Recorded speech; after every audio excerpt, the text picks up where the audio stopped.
Rick Backus from CPC Strategy, and making this video to answer the question, what are some best practices on Google product listing ads? We get a lot of retailers who contact us who can't necessarily afford the service, or they're not an ideal fit for us to manage their campaigns, and so they just ask us, what are some best practices?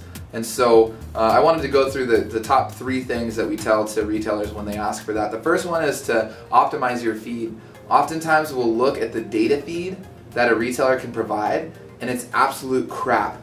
Like, it doesn't matter how sophisticated Google is to take that feed with the information they have in it and give those products exposure is not happening. And so a lot of times when it's, for smaller retailers who may only have a few hundred products, go in and rewrite the titles and go in and rewrite the descriptions and bring in someone who has SEO expertise to build out that feed. On a larger scale with 30 or 50,000 products, that becomes much more difficult, but if you have a small feed, that's totally realistic, and that's a really good use of your time. It's a high leverage activity even for like the business owner. So that's the first tip, is to optimize your feed. The second one is to monitor your budget.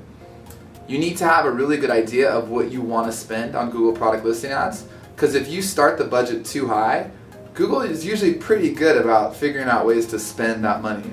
And so have an idea of what the budget is, and then start actually tweaking the bids. That's the third tip, is to tweak your bids. You have your budget, you've optimized your feed, now figure out what you need to be bidding. Oftentimes you have to up the bids to a point where, we've done it for some clients where we put $6 or $7 bids just to get into the rotation for Google, and your average CPC and what they will charge you won't actually be $6 or $7. Oftentimes it's going to be like 80 cents or $1, but it gets you in the rotation. You can see where your average position is, and then you can usually back off the bids a little bit and lower the average CPC. And just in general, for the same keywords on AdWords, right now on Google product listing ads, you can usually bid about half as much.